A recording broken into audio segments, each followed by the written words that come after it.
sabem o que eu mais gosto nas roupas da Insider? É que elas emitem 77% menos gases estufa em sua produção, comparada a outras camisetas de algodão. Essa aqui que eu tô vestindo, que tem essa cor que é linda, ela não desbota, ela não precisa passar, é resistente à água e tem uma questão de regulação térmica. É muito gostosa. Além de ser antibacteriana também. Um outro ponto que eu quero trazer aqui para vocês é que vocês podem fazer milhares de combinações, porque as peças são muito versáteis. Eu tô com essa cor que eu adoro, que é o verde, e a gente pode tirar esse blazer e ficar com uma roupa super casual em casa.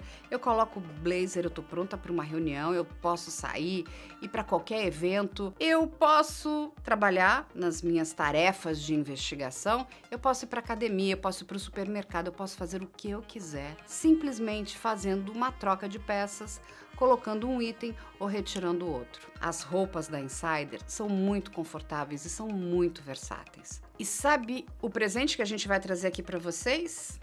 Você vai ganhar desconto. E é muito fácil.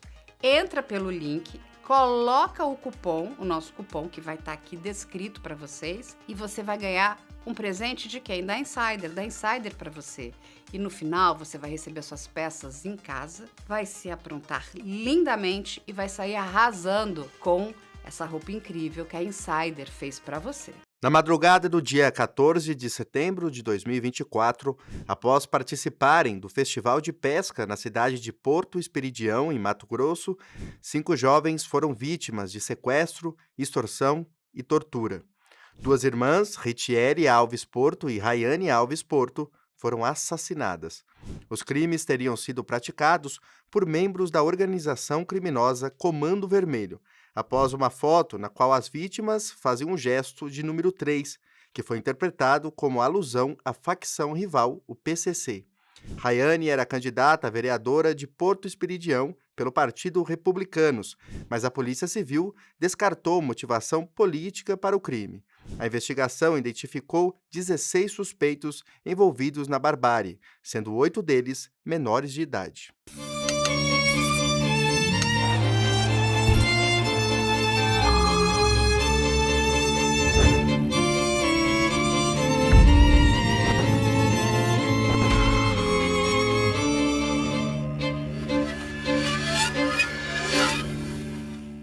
Olá, seja muito bem-vindo a mais um Investigação Criminal. Eu sou Victor Salina e hoje nós vamos falar a respeito desse caso tão triste envolvendo essas 2 irmãs. Na verdade, mais pessoas, teve o irmão delas também. O total foram 5 vítimas que foram sequestradas e torturadas brutalmente nesse caso. Uma delas era candidata a vereadora e nós descobrimos que não teve, até agora, de acordo com as investigações, não teve motivação política. Mas nós vamos aqui debater esse assunto, saber mais a respeito desse caso e tentar entender a mentalidade tanto desses criminosos, né? E por que isso aconteceu com essas 2 jovens, uma de 25 e uma de 28 anos. E para isso, hoje eu estou aqui com 2 grandes convidados. O delegado Jorges Amauri Lopes, que está aqui com a gente pela segunda vez. Seja bem-vindo, doutor. Muito obrigado, agradeço o convite. Delegado de Mauá. E nós estamos aqui também com a nossa parceira, está sempre aqui conosco, a doutora Alessandra Girardi, que é advogada criminalista. Seja bem-vinda, doutora. O prazer é meu. Olá a todos os telespectadores, Victor, doutor. É uma grande alegria, é um prazer estar aqui em mais um episódio em Investigação Criminal. E aí tem tanta coisa para a gente debater a respeito desse crime, e nós temos menores de idade, nós temos uma candidata, uma possível motivação política que a princípio foi descartada, nós temos uma liderança, né, desse crime que já está presa, né, que estava presa inclusive durante o crime. Então a gente vai debater tudo isso. Eu começo perguntando para o delegado Jorges o que o senhor achou da questão do trabalho da polícia. Por quê? Porque todos os investigados, né, eles foram presos. Ali tem menores de idade, tem adultos, mas todos eles foram encontrados e presos. Então eu queria que o senhor comentasse esse trabalho, né, importante da polícia. Um trabalho de muita competência e com resultados muito efetivos e importantes. Num primeiro momento, existiu uma prisão em flagrante. Então a primeira observação que eu faço é o fato de que a partir do momento em que uma das vítimas consegue escapar, como Acredito que você vai explicar um pouco melhor daqui a pouco. E ele chama o socorro da autoridade pública, a resposta foi imediata, tanto que houve prisões em flagrante de pessoas consideráveis naquela facção. Então, no primeiro momento, a prisão em flagrante. As pessoas pensam de maneira errônea que a prisão em flagrante feita pela Polícia Civil, ela encerra o caso. E isso não é verdade. É muito comum que depois da prisão em flagrante, vários elementos dão ensejo a outras investigações que prosseguem mais adiante. E é o que foi feito. Então, num primeiro momento, a prisão em flagrante, muito bem feita, muito bem presidida. Posteriormente, num segundo momento, a continuidade disso com uma investigação que é a Operação Circos, também com resultados bastante efetivos. Então, doutor, só para a gente abrir aqui também, entender a motivação desse crime, a princípio, né, o que foi levantado pela polícia e de acordo também com as oitivas, foi um sinal que as moças teriam feito, né, as duas irmãs. Elas fazem um sinal de número 3, que foi interpretado de acordo ali com os integrantes da facção, né, que seria do Comando Vermelho, foi interpretado como se elas estivessem fazendo parte do primeiro comando da capital, do PCC. E aí eu quero jogar essa pergunta agora para a doutora Alessandra, que trabalha tanto tempo, né, como criminalista, para explicar para a gente sobre esse sinal aqui. Temos até aqui no telão o sinal que elas fizeram. Aparentemente, é um sinal que a gente vê aí em shows, né, os jovens fazendo em vários lugares. Eu acho que nada diz que isso é do crime, né, doutora? Justamente. Então, para a gente entender aí um pouco esse caso, Vitor, a gente tem que voltar um pouco, alguns dias atrás, dia 14 de setembro de 2024. Essas mulheres, seus irmãos, namorados, essa turma decidiu curtir o festival de pesca em Porto Esperidião, né? Então, nesse dia estava ocorrendo um festival e, como qualquer jovem, eles foram se divertir e tirar foto. E nessa foto, realmente, de fato, eles fazem esse símbolo. O outro rapaz que está atrás, ele mostra os 3 dedos e a irmã também, apesar de a mão estar um pouco do lado, praticamente ela está fazendo o mesmo sinal. A gente poderia falar que o pessoal curte um rock and roll, porque esse gesto, geralmente, ele é utilizado pela galera que curte rock and roll. Mas nesse caso, especificamente, Vitor, elas fizeram esse sinal porque é o sinal que significa, na linguagem de sinais, eu te amo. Significa eu te amo em linguagem de sinais, né? Na linguagem brasileira de sinais. Então, isso significa eu te amo. Mas para o crime, para as organizações criminosas, para as facções, existe um outro significado.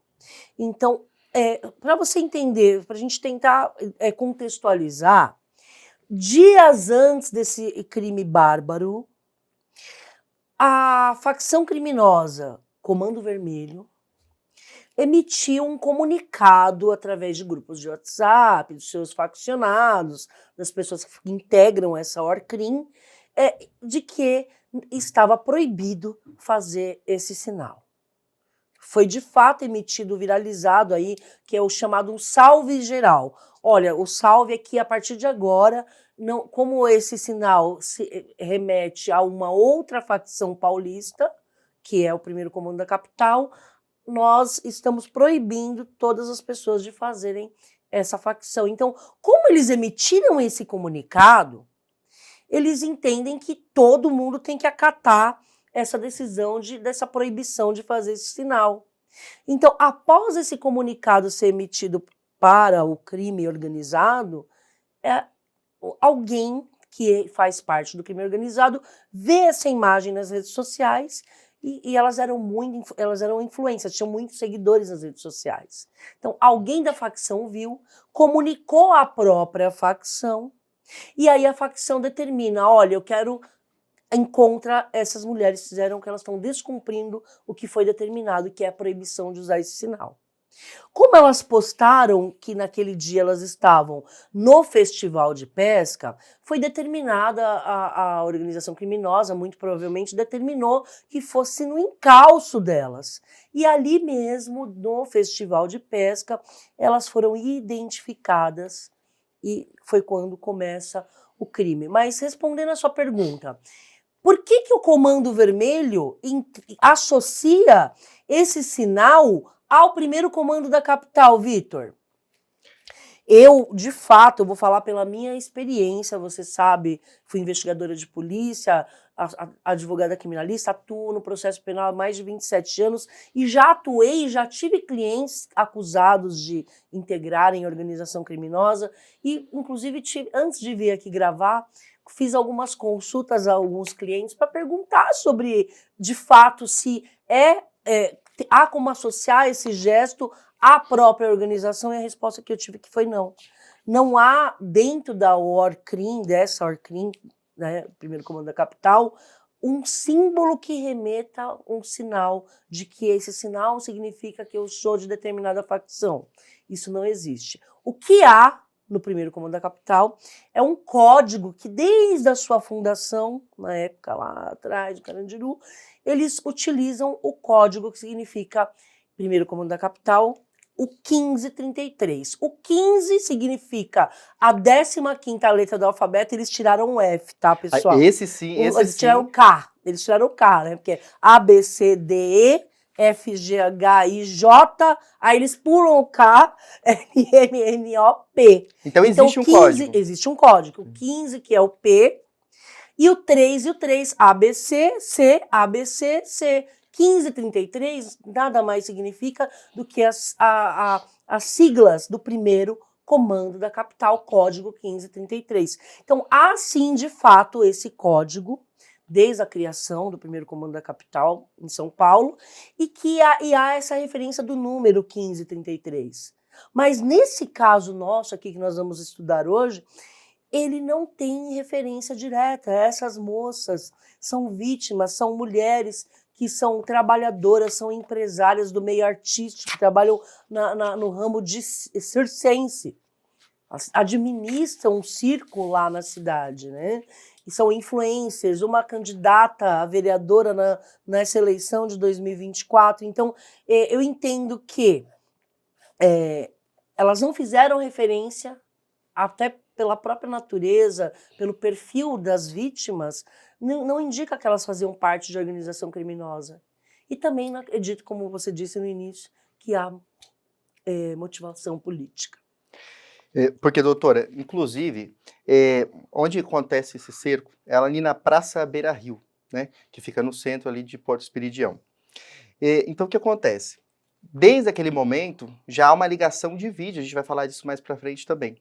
Tem um mandante de dentro da cadeia, né, e que ele fala que manda matar e tudo mais, manda torturar. E ele vai, nas oitivas, as vítimas dizem o seguinte, que a partir daquele momento, que eles já fazem esse cerco, eles já escutam a ligação com o vulgo Velho, né, que é o Norivaldo, e conhecido como Velho entre os criminosos ali, e que a partir daquele momento, ele já fala, essa é a vereadora quer tirar o meu poder, porque a Rayane era candidata a vereadora. Então, acredito que isso também tem influência na decisão deles ali de mandar matar. E eu queria perguntar pro delegado Jorges, essa questão da cidade, né? Como o senhor é delegado e sabe, o medo que deve ter se espalhado por ali, porque assim, a própria doutora Alessandra falou que ela não vê nenhuma maldade ali naquele sinal, não é o do PCC, que seria o 1533, é outra coisa, que nem seria uma alusão, né? E, inclusive, a polícia falou que elas não têm envolvimento, até onde as investigações chegaram, né, até agora, e tudo mais, elas não têm não acharam nada de envolvimento delas com nenhuma facção com o crime. Então, como fica, né, essas pessoas, o medo na sociedade, o medo nessa cidade pequena do Mato Grosso, né? Essa guerra de facções, ela espalha medo e pavor em todos os lugares onde ela acontece, né? Inclusive em capitais, inclusive em bairros de capitais. e algumas com muito mais evidência do que outros lugares. Esse ponto em específico do mapa, ele tem relação com algumas rotas relacionadas a tráfico de drogas. Então seria, entre aspas, natural que fosse um lugar de atividade intensa de facções. Neste caso em específico, há informes de que a facção dominante na localidade é o Comando Vermelho. Pelo menos por enquanto, porque isso pode mudar a qualquer momento, né?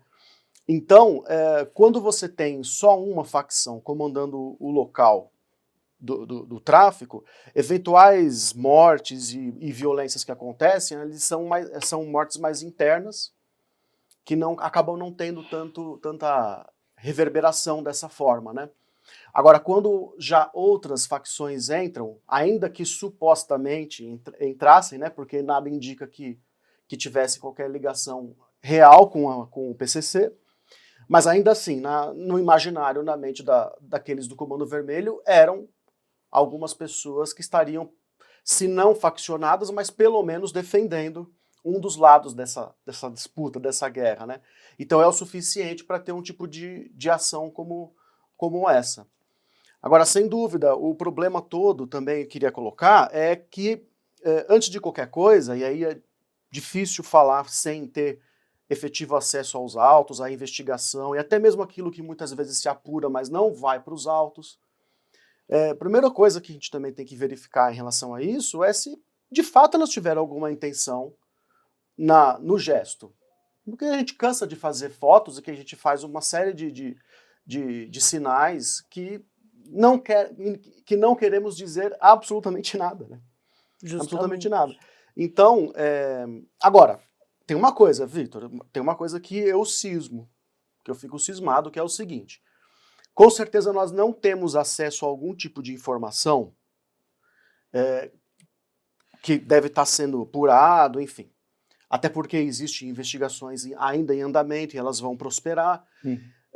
Eu não acredito também, por outro lado, que o Comando Vermelho ele iria fazer isso de modo tão gratuito. Eu não quero dizer que as moças tenham alguma relação com isso, mas o que eu quero dizer é que algo ainda está por trás disso que explique toda essa movimentação da facção. Então, pode ter havido esse engano, e eu acredito que tenha havido um engano, mas por que houve esse engano? Então, alguma coisa estava acontecendo, né, que isso não vem à luz para nós, mas que pode explicar melhor isso tudo. E a gente não sabe, porque não tem acesso à investigação, aos autos, e ainda aquilo que pode vir na tona. Eu conversei com o delegado do caso, eu entrevistei, né, conversei bastante com ele, e ele explicou que o velho, né, o vulgo velho, que é velho mesmo, não é velho, que seria o mandante do crime, apontado pelos outros suspeitos, ele está sendo investigado numa investigação separada, assim como o senhor falou. Então eles já encerraram uma investigação, mas abriram uma só pro velho. Doutora Alessandra, a senhora concorda com ele, com o doutor Jorge, a respeito que possa sim haver outra coisa, que não seria só esse sinal, o motivo de tanta tortura, tanta crueldade? Sim, perfeitamente. O doutor fez boas colocações em relação às conjecturas, às possibilidades de avanço dessa investigação. Acredito que sim, que não é crível, não é razoável, né, que, de fato, esses crimes bárbaros, violência, tortura, extorsão mediante sequestro com resultado morte, os crimes são muito bárbaros para que a motivação seja apenas uma foto, um gesto, porque a facção determinou que não utilize mais esse... Pode ser sim, de fato, que seja só isso, porque faccionados, as ORCRIMs, as organizações criminosas, e aqui eu não falo de determinada organização especificamente, mas sim, no geral, eles tendem a ser muito violentos. Então, vida se paga com vida. Se há uma determinação de uma liderança que não é cumprida, esse descumprimento é cobrado muitas vezes com a vida. E quando não há cobrança, quando não é pago com a vida, quebra braço, quebra perna, mutila, então você sobrevive, mas com essas sequelas. Então, pode sim ter algo por trás que ainda está oculto. Acredito que no curso das investigações, como o doutor falou, isso vai ser apurado, mas também pode ser exatamente isso. Um crime abjecto, um crime vil, uma motivação vil, abjecta e que, de fato, é fútil, né? Então, torpe, é fútil, então pode sim ser só isso, como também não, isso ainda é um mistério. Eu acredito que agiu bem a autoridade policial aqui nesse caso em desmembrar os inquéritos policiais. Por quê? Porque a gente tem aqui uma turma que foi de fato autuada em flagrante, que participou diretamente do crime, que tem um cativeiro, a gente tem pessoas torturando, a gente tem pessoas cuidando desse cativeiro. Então, ali a gente tem um mandante, tem uma pessoa que coordenou essas pessoas, que é uma liderança. Então, por que a autoridade policial, né, o doutor pode até explicar isso melhor, mas enquanto investigadora, pela minha experiência, eu também faria dessa forma, porque além da investigação em solo policial, a gente ainda tem um procedimento administrativo disciplinar que deve ser apurado internamente dentro da unidade prisional em que essa pessoa se encontra. Porque a partir do momento que a gente tem uma informação de uma das vítimas de que esses crimes eles foram coordenados e transmitidos ao vivo por uma chamada de vídeo dentro do estabelecimento penal, tem que ser apurado. Quem é que está custodiando esse indivíduo? Quem é responsável pela sua escolta? Quem é responsável para ter acesso a esse raio, a essa cela? De como que esse celular, porque acredito que não foi um telão, né? Eu não acho crível como muito aí a mídia, muitas vezes sensacionalista, disse que olha, de colocar um telão dentro da unidade prisional para todo mundo assistir. Eu acredito que não foi dessa forma. Acredito que, de fato, foi transmitido num celular uma chamada de vídeo. E aí eles foram coordenando. Vamos aguardar. Eu acredito que agiu bem a autoridade policial para apurar a conduta do véio dentro da unidade prisional, dentro da divisão de tarefas, a sua conduta e a sua responsabilidade em apartado. Perfeito, doutora. Mas o que chama muito a atenção nossa, né, é essa comunicação, realmente, porque até mesmo antes da videochamada, como essa liderança ela fica sabendo de uma foto, vamos supor que sim, é a foto, a motivação mesmo, né? Eles podem estar tentando se livrar de outra questão do real motivo, mas supondo que seja, como ele ficou sabendo, se ele está preso, como ele consegue ter esse poder tão grande? Porque o que acontece? Falando com o delegado e também a gente estudando o relatório, o que a gente vê? Que desses suspeitos, que era o líder fora, que tem esse líder dentro, e tem um fora, que é o Badá, de 19 anos. Ele foi chamado, ele nem era de lá, não era de Porto Esperidião, não era do Mato Grosso, mas ele foi levado lá para liderar essa missão. O que ele fala? Eu fui chamado para uma missão de matar as duas. Então, a gente vai falar mais para frente, eles vão pedir 100 mil, né, como resgate, inclusive com o candidato a prefeito da chapa da candidata Rayane, né, ela era então candidata a vereadora. Eles chegam a pedir dinheiro, eles não conseguem uns 100 mil, conseguem outra quantia, uma quantia de 11 mil. Mas mesmo eles pedindo, o que isso quer dizer para a gente, né? Ele já foi contratado, o serviço dele já era matar. Então eles recebendo 100 mil, 50 mil, 1 milhão, não interessa, o objetivo era matar. Então, o que isso pode abrir para a gente tentar entender melhor esse caso, a organização, a maldade deles, ou uma possível outra motivação mais pesada, visto que não era extorsão, não era só sequestro, era uma coisa muito pior, e a ordem final do véio, né, de dentro da penitenciária central do estado, era matar. Doutor. Na verdade, eles aproveitaram uma oportunidade que havia. Eu já tenho pessoas aqui sob o meu poder, estão sequestradas. Vou matar. Ué, então o que eu puder tirar disso, ótimo. quem é que pode eventualmente ter controle sobre dinheiro naquele momento? Bom, o candidato a prefeito, porque eu suponho que ali no município vai ser aquele do partido político que vai ter dispor de valores. Não tem nenhuma conotação política, é uma questão de que quem vai possibilitar, supostamente, quem vai ter mais acesso para ter dinheiro e pagar aquilo que eu quero é ele. Ele pede esse valor, pede o contato para uma delas, elas informam o contato, eles fazem essa exigência, e aí o crime, inclusive, por isso se transforma na extorsão mediante sequestro. Então eu não vejo, neste ponto em específico, eu não vejo grandes mistérios ou questões, não. É simplesmente o aproveitamento de uma oportunidade, já que eu estou com elas. Eu tenho pessoas ligadas a elas, que podem ter um dinheiro que vai me servir, que vai ser útil, que eu quero, eu aproveito para fazer isso mesmo, sabendo que eu vou matá-los. Porque na extorsão mediante sequestro, o mais comum é eles valorizarem a mercadoria. Ou seja, dificilmente eles encostam a mão na vítima. Pode acontecer, claro, mas dificilmente eles fazem isso, dificilmente matam, dificilmente torturam. Muito difícil isso. Aqui não, aqui elas já estavam torturadas, já estavam condenadas. Ele aproveitou sua oportunidade. Não tem grande segredo nisso, não.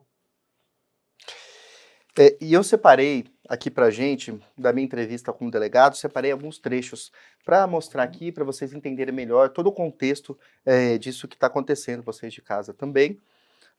O delegado Fabrício, inclusive, ele vai falar a respeito da cronologia do crime, a tentativa de fuga do irmão das duas, né? Porque na verdade eram 3 irmãos. Um deles só não morreu porque eles acreditavam que ele já estava morto. Então eu vou pedir para a produção para rodar o vídeo 6. Esse fato ele ocorreu no dia 14 de setembro desse ano, numa festa, num evento muito conhecido da cidade de Porto Esperidião, um evento histórico, né, um festival de pesca.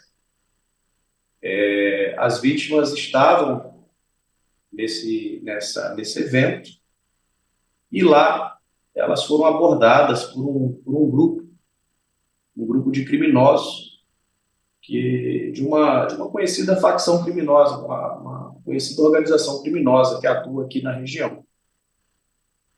Eles foram cercados por esse grupo e questionados sobre uma foto que as vítimas teriam tirado dias antes, né? Uma foto na qual as vítimas faziam gestos com as mãos.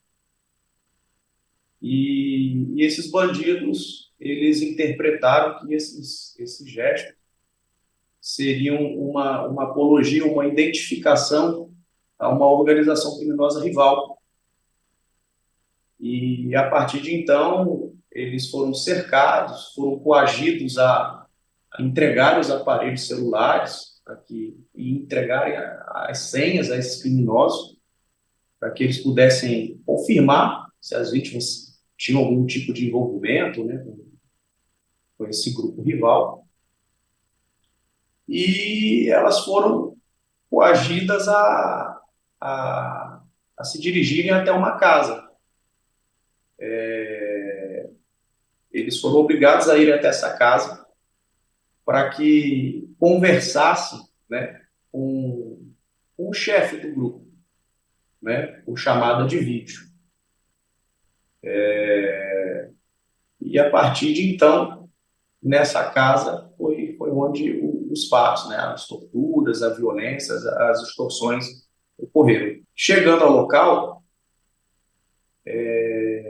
uma das vítimas, que é o irmão das meninas, ele tentou fugir. Quando ele chegou próximo ao portão da casa, ele vislumbrando que ele poderia ser vítima de um crime, de violência, ele empreendeu fuga. Mas ele acabou sendo alcançado por três desses criminosos. Quando ele foi alcançado, ele foi violentamente agredido e conduziram novamente para essa casa. Lá, as vítimas foram amarradas, as meninas foram separadas em um dos cômodos, e ali começaram os atos de tortura, todos a mando do líder, né, do chefe do grupo, que estava numa chamada telefônica. Foram atos bárbaros, cruéis, né, cortaram os cabelos das meninas, arrancaram alguns de seus dedos, orelhas, enfim, todos esses atos de tortura, e a todo momento as vítimas sendo pressionadas a dizer se elas tinham envolvimento com a facção criminosa rival. O que a investigação demonstrou que não é verdade.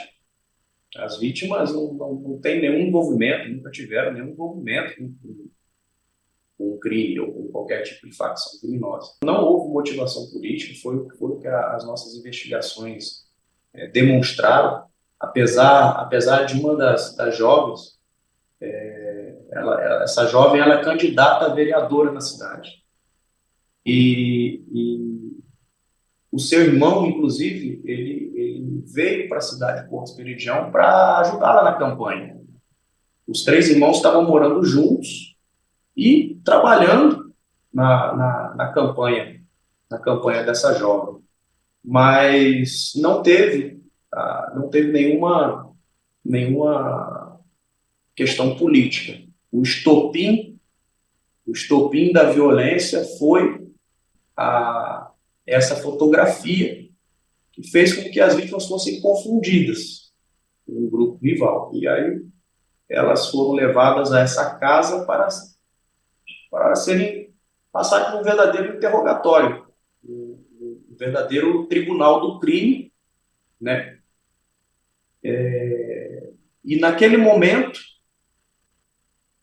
os criminosos, a partir de algum momento, eles resolveram tirar proveito econômico da situação.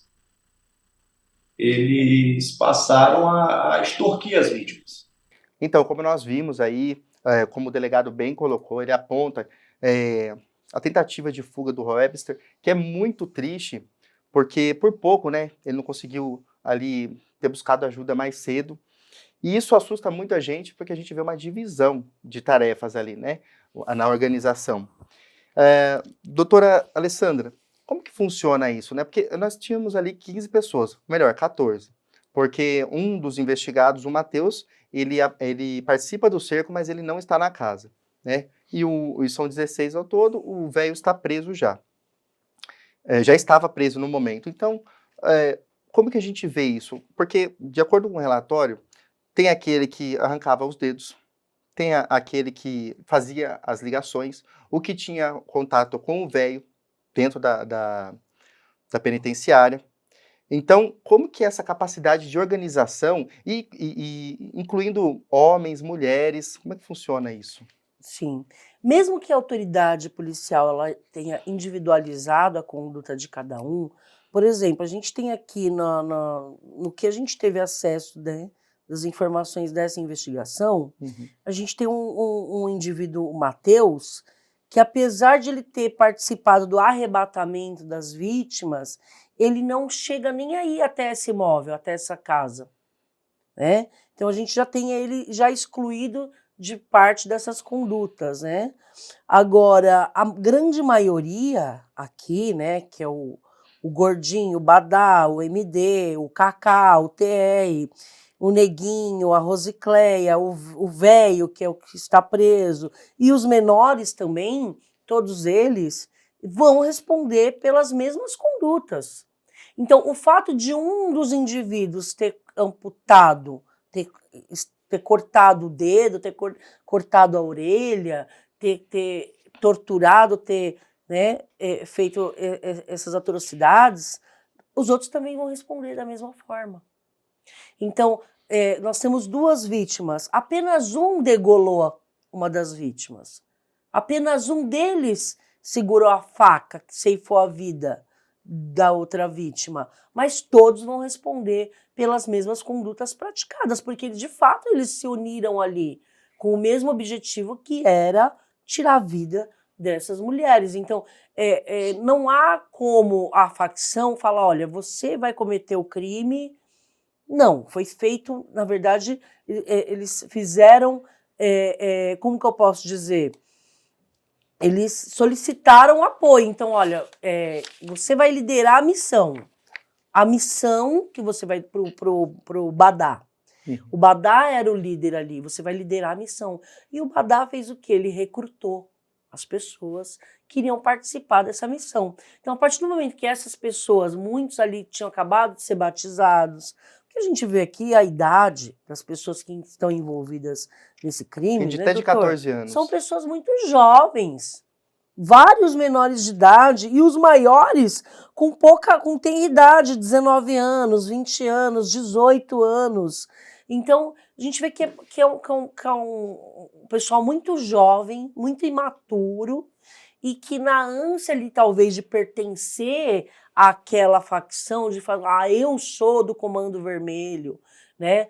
Isso levou todos a participarem desse crime. Evidentemente que o Ministério Público, assim como a autoridade policial, no seu relatório já vem individualizando, né? A gente teve acesso aqui ao relatório, e a autoridade já vem, por exemplo, o Gordinho. Olha, ele ajudou a sequestrar as vítimas na festa e estava presente onde elas foram torturadas. Ele não fala que o Gordinho torturou. Ele não fala que o Gordinho matou. Mas ele fala que o Gordinho estava... Ele cumpriu ordens do velho, sequestrou e estava presente. Ou seja, a própria vítima fala, esse indivíduo aqui não fez nada. Esse indivíduo aqui cortou o dedo, esse indivíduo aqui agrediu. Essas pessoas, e as mulheres também, né? Porque algumas alegam, inclusive quando foram interrogadas em solo policial, que eu não vi, eu não sabia, eu estava num outro cômodo. Isso é inadmissível, não é crível que você veja mulheres gritando Relatos de forma de gritos, de tortura. estridente, e aí você está ali com o seu filho menor, com uma criança, no quarto ao lado, e eu não sabia o que estava acontecendo. Eu não sabia, sim. E essa Claro parte, que sabia. Essa parte, doutora, chama muita atenção. Nós temos imagens, né? Deles depois do cerco, depois do arrebatamento, né? Eles vão ali atrás das vítimas, tudo, como quem não quer nada na rua, vão alguns na frente, outros atrás. E as mulheres estão junto nessa empreitada. E o que acontece? Uma delas, eu até... após receber as imagens das câmeras de segurança, a gente estudando o caso, eu fiquei assim, assustado, eu vi uma criança brincando, pulando ali. Eu perguntei pro delegado, questionei, eu falei, é uma criança mesmo? Ele falou, é uma criança. A Rosicléia, que é uma das investigadas, ela seria a mãe dessa criança, tá? O que ocorre? Ela diz... Só uma coisa, uma observação. Claro. Sabe o que é essa questão da criança? A gente, às vezes, imagina que o criminoso, quando ele vai fazer a ação, ele faz assim, né? Vou praticar um crime. Exato. Então é agora. Guardem as crianças. Todo mundo está pronto? Vamos lá. Não é assim. O criminoso, ele tem... Claro, tem criminosos e criminosos, mas esses faccionados, esses do crime organizado, eles respiram, eles vivem, eles pensam, eles acordam pensando e criam em crime. as crianças dessa Então, forma, não né, tem por que doutor? excluir. Perde Totalmente. totalmente o senso de moralidade. Imagina senso nenhum. Tem nenhum. Aquilo é padrão, é comum, assim como alguém em casa trabalha home office e tem a criança do lado, esse aí sequestra, tem a criança do lado também. Mas essa Mesma crueldade chama muita atenção, né? Por quê? Nós não temos ali um crime qualquer. Nós temos mulheres, como a doutora pontuou, gritando de forma estridente. Quer dizer, elas estavam sendo mortas, estavam tirando pedaço por pedaço dessas mulheres. Não só delas, né? O irmão também, o Webster. E assim, 2 quartos, que eles estavam em um, as meninas estavam em outro, mas mesmo assim, mesmo que a casa fosse enorme. E a Rosicléia, inclusive, ela é apontada, de acordo com o delegado, as investigações, ela é apontada como uma facilitadora de logística. que seria isso, delegado? Ela cede o local para o crime e, a princípio, ela fala que ela não tinha envolvimento nenhum, que ela não estava ali, que os bandidos a renderam e pediram essa casa, e depois das investigações, descobrem que ela não só cedeu a casa e participou, ela estava lá e com a criança. Então, o que é uma facilitadora de logística para o crime? Você sempre vai precisar, em atividades orquestradas, de alguém que cuide do local onde ele acontece. Quando se fala em logística, não é só, neste caso, por exemplo, a casa. Você tem que ter um veículo para transportar, você tem que ter o pessoal com arma, você tem que ter... Eu não sei quais instrumentos foram usados para tortura, mas até para isso você precisa ter aquilo tudo preparado. Então a logística, na verdade, é um nome muito genérico que se dá para toda a parte material preparada por alguém ou alguns do grupo. Então, por exemplo, numa extorsão mediante sequestro clássica, você tem que ter o dono da casa, ou quem cede a casa, ou o barraco. Você tem que ter a pessoa que fica lá. Você tem que ter a pessoa que compra comida todos os dias, porque a pessoa precisa comer. Você tem a pessoa que leva correspondências, se bem que parece que agora eu voltei para a época dos maias, né, falando de correspondência, mas eu quero dizer, leva comunicados, Recados. Os pipas. Os pipas. Então, a logística, a pessoa acha que porque não tocou, por exemplo, na vítima, ela está isenta de algo. Muito pelo contrário, porque se não fosse todos esses recursos propiciados por ela, por exemplo, nada disso seria possível.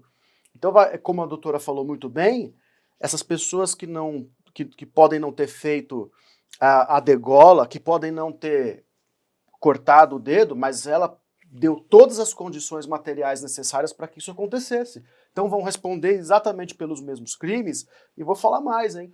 Dependendo do juiz que aplica a pena, às vezes até dá um pouco pior. Porque se ele identificar características nessa conduta que demonstre planejamento, frieza, racionalidade, preparo para o crime, ele pode até entender que é uma pessoa que chega a ser mais perigosa do que aquele que põe a mão na massa, digamos assim, que vai e corta o dedo. Quer dizer, todo mundo tem essa crueldade, mas eu quero dizer, aquela pessoa que preparou tudo, que deu condições, é aquela que dá os recursos, ferramentas para que o crime aconteça. Para que tudo aquilo aconteça, exatamente. Né? Ele fez a cama ali para os bandidos deitarem e enrolarem. Sim, e para além, só para complementar, e para além disso, essa logística ainda está no faxineiro, porque a partir do momento que a ordem é mate, o que você tem que ocultar esse cadáver. Você tem que limpar a cena do crime. Isso também faz parte da logística. Onde que vai cavar uma cova? De que forma que a gente vai se livrar desse corpo? Isso também faz parte da logística. Então, a logística dentro de uma organização criminosa, ela está não só no providencial local onde irá ocorrer as torturas, mas também para concluir, de fato, a empreitada criminosa. E, doutora, eu tenho certeza que quem está em casa também ficou chocado, não só com o crime no geral, mas nesse ponto específico da mãe com a criança. Então, eu queria entender o que essa mulher pode ser responsabilizada. A gente já entendeu, né, aqui vocês explicaram bem, que todos eles vão responder por todos esses crimes, extorsão, né, assassinato, homicídio, etc. Mas ela tem alguma conduta ali que vai ser acrescentada a respeito disso, dela ser uma mãe e estar com uma criança ali num ambiente de crime desses?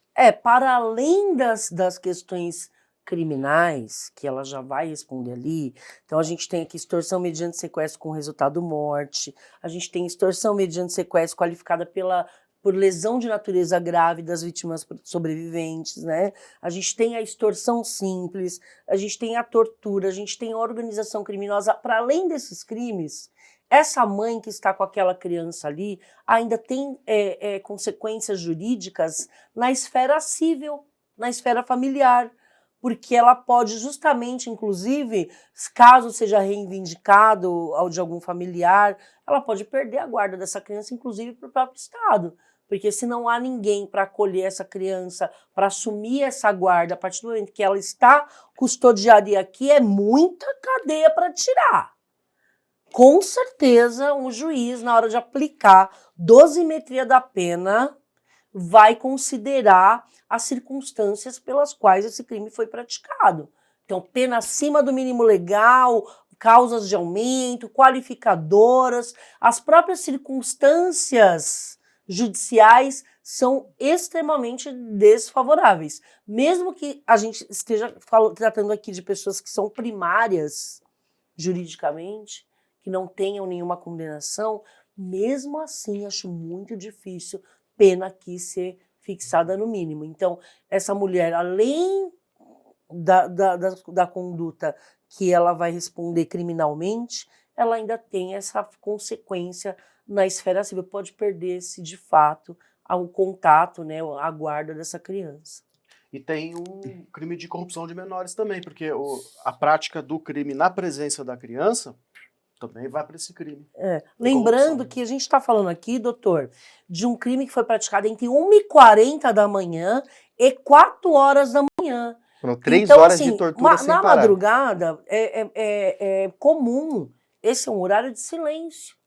Até em São Paulo, no Rio de Janeiro, são grandes capitais, é um horário que é reduzido o barulho. Então, imagina, 2 horas da manhã, mulheres gritando, sofrendo, torturadas. Com certeza, elas podem ter ouvido esse grito, porque aqui, de acordo com as pessoas que foram ouvidas, não foi narrado que elas estavam com a boca tampada. A vítima sobrevivente... Inclusive, o irmão, o Roebster, ele fala que escutava os gritos das irmãs. Exatamente. Então, poderiam, por exemplo, ter tampado a boca para não fazer barulho, eles não tiveram esse cuidado. Então, a gente percebe que o local que foi praticado esse crime é um local de muita segurança dessas pessoas. Porque se a gente tem uma vizinhança, né, em outro perfil, eles vão, como o vizinho vai escutar, vão chamar a polícia. Então, a residência ali já deve ser uma residência que é comumente utilizada para a prática de delitos, para encontros desses faccionados, porque eles não se preocuparam com o barulho, com o vizinho, com os gritos. Eles agiram naturalmente, como se aquilo ali fosse muito natural, às 2 horas da manhã. Aí entra na logística que a gente falou. Então esse local aí já estava mais do que certo aqui é tudo de nosso. ser aquilo ali. Resumindo, aqui é tudo nosso, pode gritar, fazer o que você quiser, que ninguém vai te ouvir, ninguém vai chamar a polícia. Ou seja, isso deve realmente ter sido ali incutido na cabeça das vítimas. Grita. São detalhes que a gente vê e vão chamar a atenção, porque se elas estavam realmente gritando e se dava para ouvir do outro cômodo e tudo mais... Por que eles não se preocuparam? Não havia preocupação Não nenhuma havia preocupação com o local. nenhuma, porque é tudo, ali a região é nossa, ali a gente domina, aqui é o Comando Vermelho. E a vítima, e um deles, aliás, 2 tentam fugir, um depois ainda consegue pedir ajuda, né? Mas aí já, depois de muita tortura. Mas o Roebster tenta fugir no começo, e você vê ele corre. E depois nós vamos mostrar também essas imagens, nós temos essas imagens dele correndo, tentando ali, de qualquer maneira, pedir ajuda, e vão 2 atrás dele. E você vê que é um lugar deserto, não tem ali a quem pedir ajuda.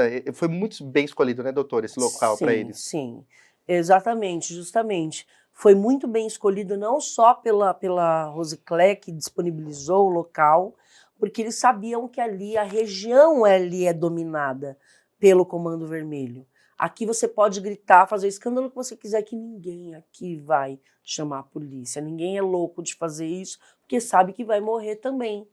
Então isso é muito importante. Então, até para a autoridade policial poder chegar em alguma testemunha que ouviu, porque eu tenho certeza que o trabalho excepcional que foi desenvolvido pela autoridade policial, por essa equipe de investigação, eles chegaram aos autores. Mas acredito que eles vão ter dificuldade ali na comunidade, onde foi cometidos os crimes, de encontrar uma testemunha que fale, eu ouvi os gritos. Acredito que eles vão ter essa dificuldade. A vantagem aqui para a autoridade policial nesse inquérito é a questão flagrancial. O flagrante delito e as confissões. Porque a gente percebe aqui, nesse relatório, né, nessa investigação, que eles, quando surpreendidos praticando esse crime, eles com naturalidade confessam, inclusive as condutas que foram praticadas, como se isso fosse um troféu. Então eles ostentam a prática do crime, inclusive quando são ouvidos em solo policial, justamente para que o próprio crime os enalteça em razão dessa confissão. E, gente, são tantos detalhes que vão nos chocando ali. Nesse relatório que a gente estudou, e, né, tem todos esses pequenos pontos. Por exemplo, um deles, menor de idade, ele era encarregado ali de arrancar os dedos das vítimas. Tem um determinado momento, que um dos maiores de idade, maiores de 18 anos, melhor colocando, ele arranca um dedo não me lembro se da Rayane ou da Ritiele. Depois esse menor vai e em seguida arranca o outro. É assim, ele se espelha, ele vê que aquilo está acontecendo, não tinha necessidade, você está torturando a pessoa, né? Não existe também, não existe a necessidade de torturar, totalmente errado tudo isso, né? Mas ela acabou de perder um dedo, ele sente o prazer, a gente vê na descrição daquilo, que ele está sentindo o prazer de causar aquela dor intensa na vítima.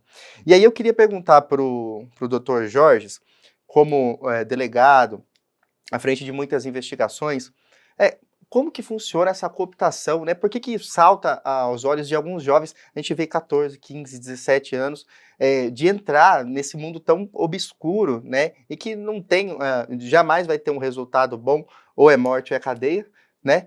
Então, o que salta e como que funciona, né? Como que eles vão recrutar esses jovens? E eles têm interesse nisso, porque esses jovens eles não pagam tanto tempo, é outra medida.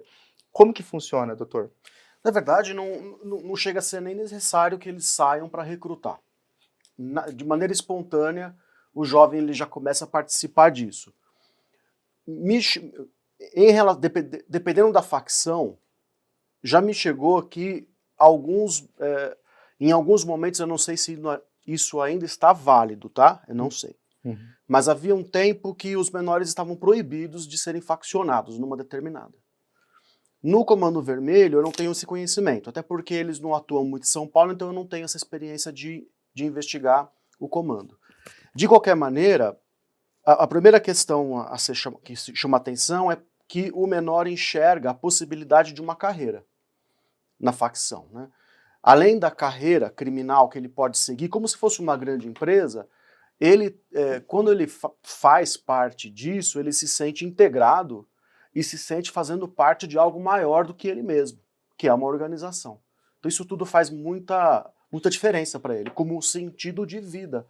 Quer dizer, o sentido de vida dele passa a ser esse engrandecimento da própria carreira criminal. Sensação de poder, de pertencimento, poder, de possibilidade de ganhos futuros e muito razoáveis, de colocação em postos e, entre aspas, cargos e funções. Quer dizer, eu quero estar nesse lugar, eu quero estar naquele outro. Então, o primeiro ponto é esse. Mas o segundo ponto para se observar também é que nos mesmos lugares onde isso tudo acontece, tem outros milhares de jovens que não entram, que não aceitam e não aderem a isso. Então isso é também interessante, né? Isso é alguma coisa até para ser estudada. Quer dizer, porque na verdade, você vê diante da quantidade de jovens que não vão para isso, então você vê o quanto que é verdade que de um lado o ambiente e as circunstâncias favorecem, mas do outro lado elas não determinam em nada porque tem essa quantidade toda que não adere a isso. Que pelo contrário, que ao invés de fazer parte de, por exemplo, de uma facção, faz parte de um grupo de jovens na igreja. E que também se sentem pertencidos, que também encontram sentidos, dentre outros grupos dos quais fazem parte. Outra coisa que a gente não pode também descartar é a própria característica desse momento do desenvolvimento humano, que é um arrojo maior do que o normal, é a não crença de que algo ruim pode acontecer consigo mesmo, e ainda que acontecer, dane-se, o que importa é isso aí mesmo. O próprio uso de droga, contanto que não exagerado, porque senão eles também não vão aceitar isso. O próprio uso de droga ajuda, porque ele tira limites, ele tira freios, ele age em partes do cérebro aqui na parte frontal especialmente, que impede uma série de nãos que normalmente nós teríamos. Então, claro, isso tudo é muito superficial, mas isso tudo só para se ter uma ideia do quanto que realmente faz sentido de você ter esses diversos jovens. E sem contar que é pau para toda obra. Quer dizer, o que eu precisar, se eu precisar que arrebate, se eu precisar que corte dedo, se eu precisar que meta o cano, ele está lá para isso e ele vai aceitar. Diferente já de uma pessoa mais madura que começa a avaliar, começa a ter critério, começa a dizer isso não, isso sim, isso aqui não é muito para mim.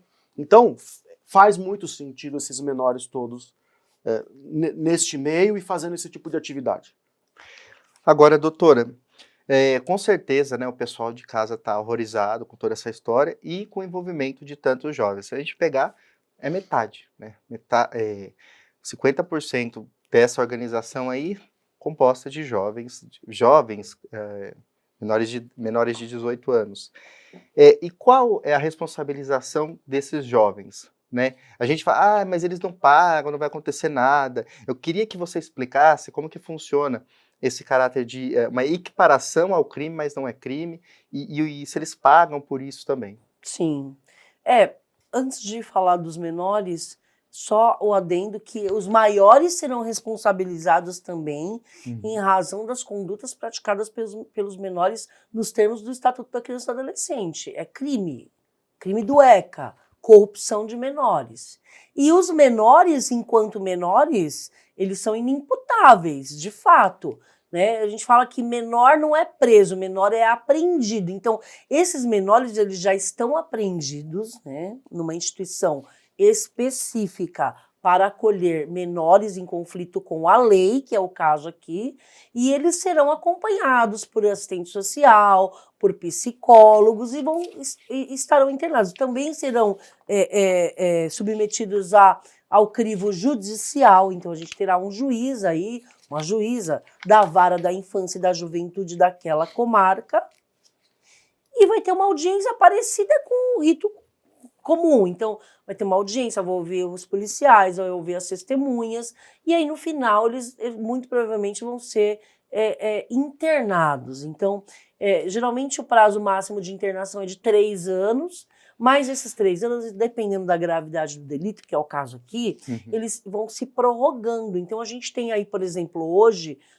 menores que cometeram graves crimes, que são internados, e esse prazo de 3 anos ele vai se prorrogando por tempo indeterminado, e eu já vi vários jovens que completaram a maioridade e mesmo menores continuaram internados naquele estabelecimento penal, mesmo com outros menores. A gente vê hoje no sistema penitenciário jovens que cometeram crimes menores, que é o caso aqui, eles ficarão internados com o acompanhamento, e aí ele vai estudar, ele vai ter todo o apoio, porque esse menor ele tem que, de fato, ele tem que ser acompanhado.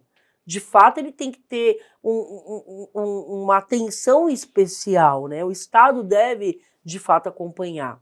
E aí, consequentemente, eles vão, aos poucos, eles vão ser devolvidos à sociedade através de outras medidas, por exemplo, uma liberdade assistida.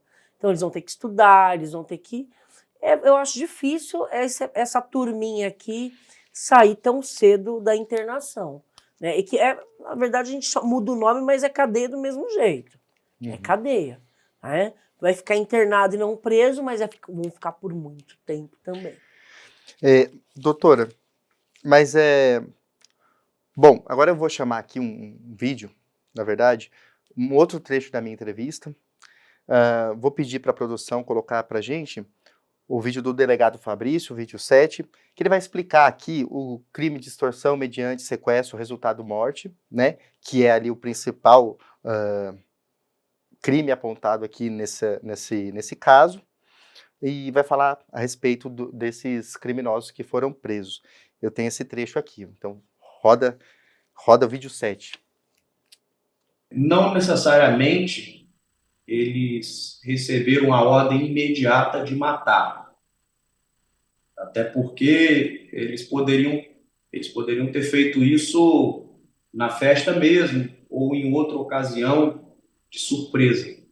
Então, o que eles de fato fizeram, concretamente fizeram? Vamos levar as vítimas, vamos levar essas pessoas para casa, vamos fazer uma chamada de vídeo com o líder dessa facção e ver se de fato essas vítimas, essas pessoas, elas têm ligação com o crime. Então foi isso que aconteceu. Muito embora o fato de terem matado as meninas, isso não desconfigura o crime de extorsão mediante sequestro com resultado morte. Por quê? Esse crime, no direito penal, é um crime complexo. Basicamente, é a junção de outros crimes. Não por outra razão, esse crime ele já tem uma pena que parte dos 20 anos ou dos 24 anos de pena mínima. Porque ele abrange o sequestro, ele abrange a extorsão e ele abrange o homicídio. Todos esses atos em um só crime, e a pena prevista, ela já é calibrada, já tem essa reprovabilidade para punir esse fato. Então, a partir do momento em que as vítimas são extorquidas, né, parentes delas, na verdade, terceiros são extorquidos para libertá-las, se o dolo do agente, a intenção é liberar mediante o pagamento, ou desde sempre, não, eles vão pagar e nós vamos matar de qualquer maneira, resta configurado aí o crime de extorsão mediante sequestro com o resultado morte. No dia do fato, a partir do momento em que as forças policiais tomaram conhecimento do caso, e a Polícia Militar foi a primeira unidade, a primeira instituição a ser acionada. Inclusive, o socorro, uma das vítimas solicitou socorro à Polícia Militar. A Polícia Militar foi até o local, verificou a veracidade, observou que, de fato, tinha ocorrido um crime ali, as duas meninas já estavam sem vida. Verificaram que o irmão delas, ele ainda tinha vida, né? Ele foi socorrido, sobreviveu. E, a partir de então, uma força-tarefa foi montada. Policiais civis e policiais militares de toda a região se deslocaram até a cidade de Porto Esperidião e iniciaram as primeiras diligências a fim de capturar os responsáveis. Novamente, as câmeras de monitoramento do governo, o programa Vigia Mais, foram essenciais para identificar algumas pessoas, alguns daqueles envolvidos, que foram presos. Foram 4 adultos presos em flagrante no dia e 5 adolescentes. Então, 9 pessoas foram capturadas no dia. Parte desse grupo já havia tomado o rumo da cidade de Cáceres, fica 1h30 daqui de Porto Esperidião. Esse grupo estava hospedado em um hotel na cidade de Cáceres, e com o dinheiro que conseguiram das extorsões, esse grupo realizou diversas compras numa loja de roupas naquela cidade. E felizmente, a Polícia Militar conseguiu capturar esses indivíduos lá em Cáceres. Os demais foram capturados na cidade de Porto Esperidião mesmo. Foi feito um cerco, um quarteirão inteiro chegou a ser bloqueado pelas forças policiais, e lá foi possível prender prender os demais. Inclusive, um dos indivíduos, ele ainda estava com... Ele tinha manchas de sangue nas pernas, no chinelo, né? Então, já tinha, inclusive, vestígios ali que demonstravam a participação dele. Isso foi o que aconteceu no dia do fato. Posteriormente, nós, dando seguimento à investigação, uma análise mais profunda das câmeras de segurança, oitivas de testemunhas, de vítimas, inclusive uma das vítimas a gente não pôde ouvir no dia, que é o irmão das meninas. Ele foi ouvido um tempo depois, porque ele tinha ferimentos graves, ele também teve os seus dedos cortados, orelha cortada, e ele foi golpeado no pescoço. Ele não morreu porque os bandidos acreditavam que ele já estaria morto. Ele desfaleceu naquele momento e foi salvo com a chegada dos policiais. A partir de todas essas diligências empreendidas pela Polícia Civil, nós conseguimos identificar mais 6, sendo 3 adultos e 3 menores, 3 adolescentes. Nós, então, representamos ao Poder Judiciário pela prisão preventiva desses adultos e também pela internação provisória desses adolescentes, após o parecer favorável do Ministério Público e o Poder Judiciário decretou a prisão preventiva e a internação provisória. Nós montamos uma equipe discreta e realizamos essas capturas de forma silenciosa na cidade. Nós batizamos a operação de Operação Circos, em referência, né, à atividade da jovem, né, a família dela vivia da arte circense, do circo, e nós conseguimos silenciosamente, com policiais à paisana, nós conseguimos capturar todos os demais envolvidos. A gente teve que fazer dessa forma, porque eles já estavam em alerta máximo para fugir, né? Eles já tinham uma desconfiança que poderiam ser presos, né?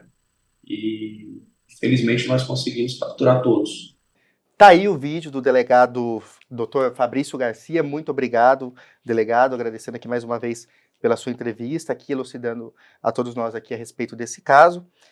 E agora eu vou tirar uma dúvida aqui com meus entrevistados a respeito de como funciona, né, com o caso do véio, do mandante, que seria apontado aí como mandante. Tem uma investigação aberta ali, uma investigação agora só no caso dele, mas vamos começar com a doutora Girardi. Ele é responsabilizado por isso, ele manteve comunicação com os bandidos ali fora, com os criminosos. Ele assistiu por videochamada todo esse crime. Ele quem mandou matar. E se a gente for pegar toda a questão, teve o Badá que fala que ele foi contratado para esse serviço. Então, assim, ele orquestrou desde o começo, né, até o fim, vendo, inclusive assistindo ao vivo, por ligação de vídeo, até o fim. Então, nós temos celular dentro da cadeia, da penitenciária, nós temos essa comunicação, nós temos mais um crime. Ele perde benefícios, ele acrescenta pena. O que acontece com ele, doutora? Sim. A investigação, ela apura que os depoimentos das pessoas que foram ouvidas, principalmente das vítimas sobreviventes, apontam que ele deu as ordens para as execuções, para as torturas, e é considerado o grande autor intelectual dessa extorsão. E ainda que tudo isso foi arquitetado e foi praticado no ambiente virtual de uma videochamada. Então, há sim consequências, né? Então, primeiro, ele vai responder um procedimento administrativo disciplinar interno para apurar essa falta grave. O diretor da penitenciária em que ele se encontra vai ter uma comunicação de uma ocorrência, né? Vai ser instaurada uma sindicância para apurar internamente a conduta dele. Isso vai ser, e aí tem uma comissão técnica apuradora dentro da unidade prisional para apurar a conduta dele. Para além das questões da justiça comum, que ele vai responder criminalmente, ele também vai responder administrativamente. Então, a Secretaria de Administração Penitenciária lá do Estado vai apurar essa conduta. Então, acredito que ele será condenado por essas faltas graves que ele praticou, e as consequências são inúmeras. Por exemplo, se ele já tinha direito a uma remissão, ele tem até 1/3 de perda dos dias remidos da execução da pena dele.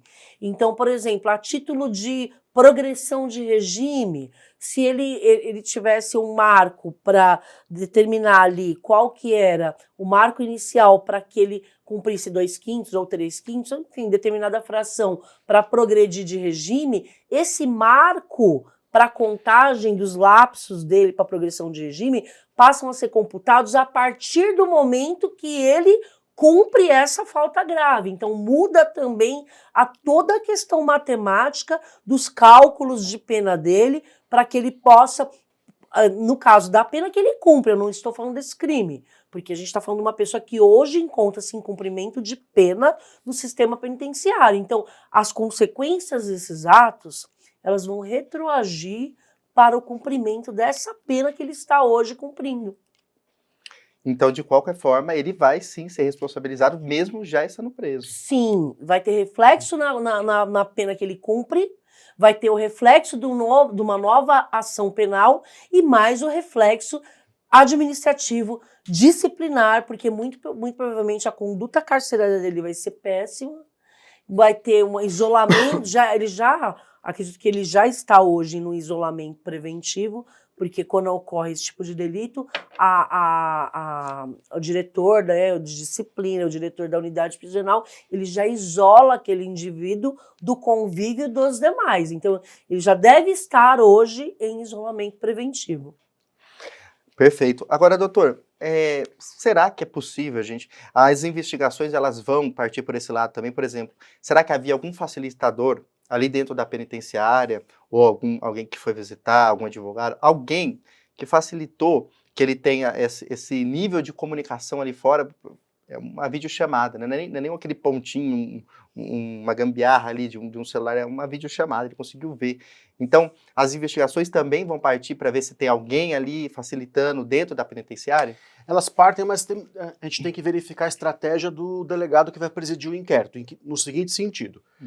Se esse facilitador, se ele existe e se ele colaborou com toda aquela situação, primeiro para verificar se essa pessoa integra ou não o Comando Vermelho. Se essa pessoa integrar o Comando Vermelho, então provavelmente ele fica fazendo parte como investigado do mesmo inquérito, porque no fundo o que está sendo investigado é a integração do véio no Comando Vermelho, no crime organizado. Então, se você identifica um outro integrante também do crime organizado, ele fica fazendo parte da investigação. Agora, vamos supor que aquela pessoa, repito, de novo, se é que ela existe, vamos supor que efetivamente teve uma pessoa que facilitou a entrada do celular.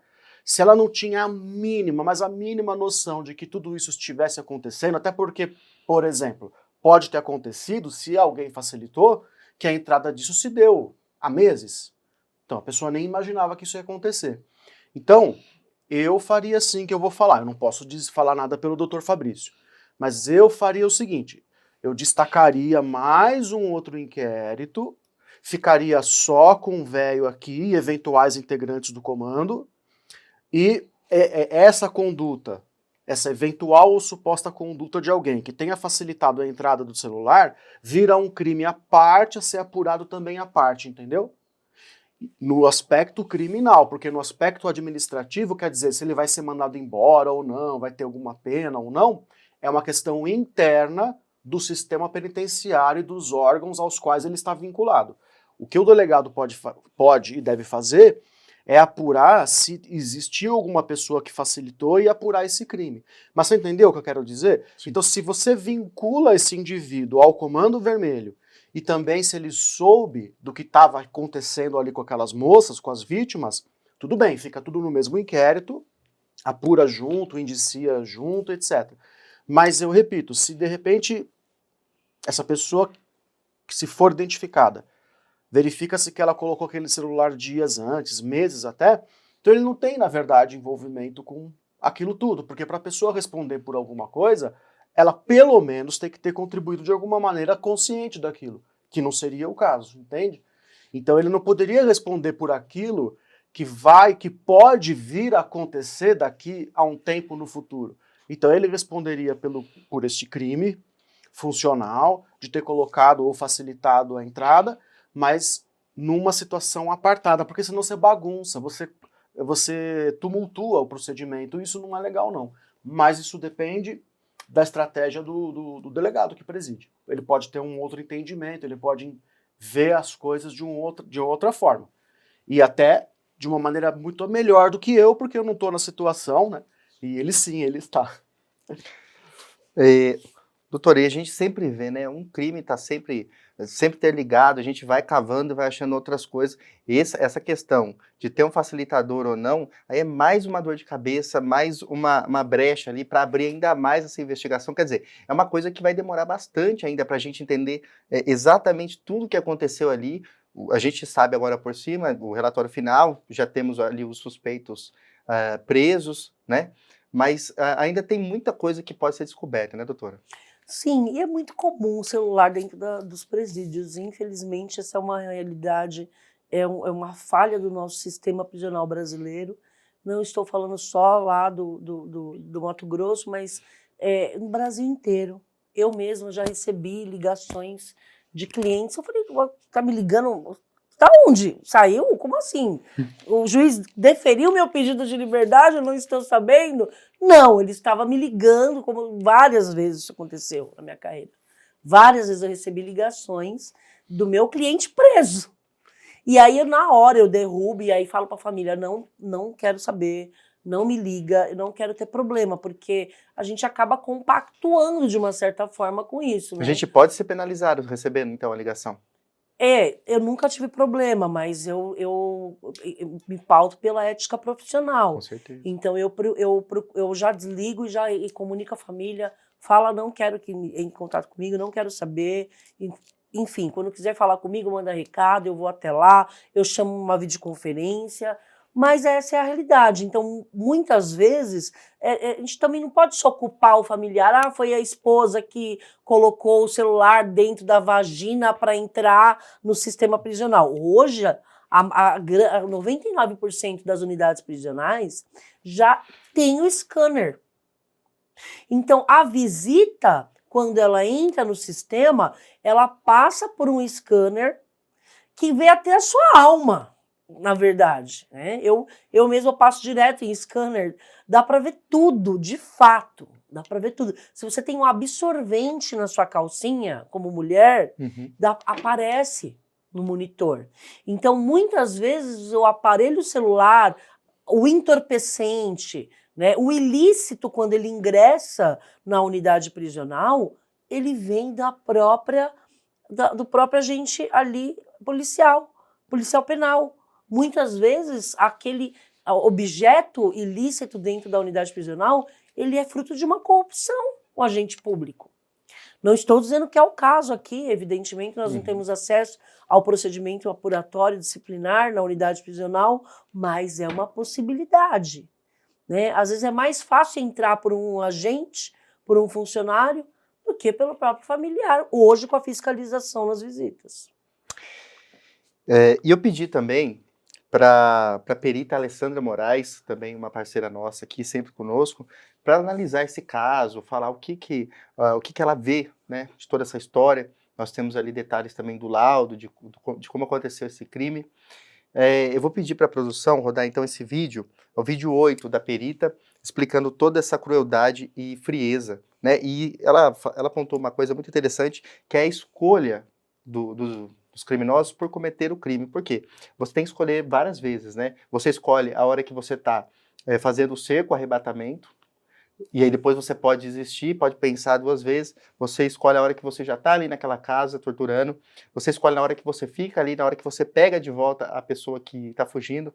Então, são uma série de afirmações sobre o crime.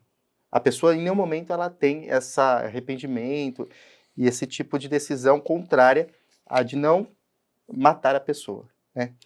Então, vou pedir para a produção rodar o vídeo 8. É a realidade sendo mais estranha do que a ficção, em um dos crimes mais despropositados, desproporcionais e cruéis que eu já vi. Por conta de um gesto aleatório feito numa foto publicada em rede social, os criminosos justificaram toda a brutalidade cometida contra as vítimas posteriormente. Essas pessoas foram capturadas numa festa pública, numa festa da cidade, levadas para o cativeiro e lá foram torturadas física e psicologicamente por horas a fio, até que culminou no homicídio das duas meninas. As meninas tiveram o seu cabelo cortado, todos ali foram brutalmente espancados, mutilados, tiveram seus dedos e orelhas arrancados, e até que as meninas são mortas a golpes de faca e a pauladas, de acordo com o relatório de investigações que eu tenho aqui na minha frente. No meio do caminho ainda teve uma tentativa de extorsão, né? Eles pediram 100 mil reais e isso foi parcialmente atendido, conseguindo mais ou menos 10% desse valor solicitado. Não o suficiente. Depois do assassinato e de todos esses atos de crueldade e brutalidade, 4 dos 16 indivíduos que estavam ali diretamente relacionados a todos esses crimes que foram ali cometidos, eles foram para uma cidade vizinha, para a cidade de Cáceres, e começaram a gastar esse dinheiro fazendo compras, como se nada tivesse acontecido. Eu trago esses detalhes cruéis e absurdos para que a gente os veja como resultados de comportamentos. E são comportamentos que passaram por um processo de decisão. Todo comportamento ele passa por esse processo decisório. Tá? Então, não são pessoas que foram tomadas por forças maléficas e nem são doentes mentais e muito menos monstros. São humanos, são criminosos que decidiram pela crueldade. Eles decidiram agir assim, decidiram torturar, decidiram mutilar, decidiram matar essas vítimas. Esse quadro, de uma forma geral, traz pra gente algumas características muito claras. A primeira delas é a frieza, né? A frieza associada à ausência total de empatia em relação ao sofrimento físico e psicológico, né? Lembrando que por todas essas horas de sequestro, em que elas foram mantidas ali sobre cárcere, nesse tribunal do crime, elas sofreram torturas absurdas, né? Foram submetidas ali a sofrimento físico e psíquico intensos. Então, diante disso, eu extrapolaria um pouco essa ausência de empatia. Eu apostaria que esses algozes sentiram prazer ao produzir esse sofrimento, tá? Prazer ou excitação diante das mutilações, diante dos espancamentos. Isso tem a ver com a manutenção do poder e do controle sobre a vida do outro. Tá? Outra coisa também que a gente percebe é a versatilidade criminal desses criminosos. Né? Esses indivíduos eles estão envolvidos só nesse ato em extorsão mediante sequestro, tortura, homicídio, associação criminosa com participação de adolescentes e tráfico de entorpecentes. Tá? Então, diante disso tudo, eu espero que sejam levados a júri popular e espero que de lá saiam com a pena máxima e que cumpram integralmente a sua pena. Então, como nós vimos aí no vídeo da doutora Alessandra Moraes, ela bem pontua, né, a crueldade dessas pessoas. E uma coisa que me chama a atenção é o seguinte, alguns deles, né, alguns foram presos em flagrante, outros fugiram, que foram presos depois nessa operação chamada Operação Circos, né, pela Polícia Civil do Mato Grosso. Quando eles fogem, eles vão comprar roupas, porque quando eles vão extorquir os familiares e, enfim, as pessoas, eles conseguem 11 mil reais. Com esse dinheiro, eles vão para um hotel na cidade de Cáceres,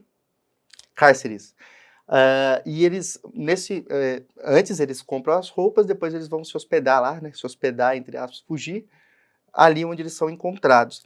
Então nós vemos ali uma frieza muito grande deles fazerem compras. Eles estavam sujos de sangue, o delegado comenta. Então não tinha não teve um minuto para eles pensar, vamos respirar, vamos pensar toda essa maldade que nós fizemos. Então é muito triste de entender essa mentalidade do crime, né, doutora Alessandra? Sim, justamente. Inclusive, me fez. Eu estava refletindo justamente sobre isso, porque é, muitas vezes, né, nesse tipo de tribunal do crime, nesse tipo de delito, alguém ali tem uma luz, né, o mínimo de sensatez, falar, bom, já que tem que matar, vamos matar logo. Para que torturar, né? Para que chegar para que, por exemplo, cortar o cabelo dessas mulheres? A gente vê aí, talvez, traços de raiva, de ciúmes, de invejas por parte de outras mulheres que estavam ali, porque não bastou cortar o dedo, não bastou cortar a orelha, né? Uma das vítimas teve 3 dedos extraídos, né? É muito sofrimento. E ainda vai lá e quer cortar o cabelo, mas a ordem ali não era só matar, não bastou. Então, é complicado, né? É complicado porque, como a perita aqui, a doutora Alessandra, muito bem aqui acaba de destacar, de fato, não teve freio. Ao contrário, parece que cada vez mais eles se motivavam e reafirmando, não, realmente vamos... E querendo mostrar, porque muitas vezes ali esse impulso ele é motivado pelo próprio ego e pela própria necessidade de afirmação daquela liderança dentro da organização criminosa. Então, às vezes aquele indivíduo que está praticando crime, ele não concorda, ele fala, meu Deus, eu não acredito que eu estou fazendo isso, mas eu não posso parar.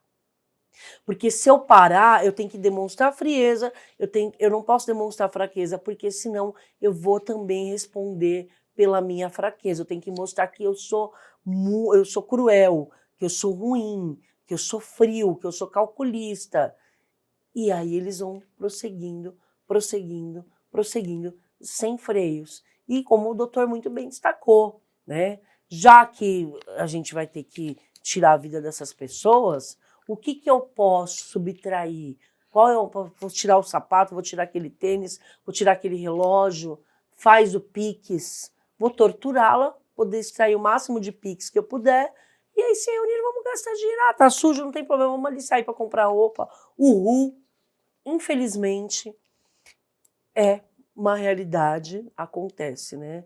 Jovens que, por impulso, né, por embalo, acabaram destruindo com a vida deles, porque são vários crimes. Deles, das famílias deles, das famílias Sim. das vítimas, que com certeza, né, para se recuperar disso, são 2 filhas mortas Destruiu.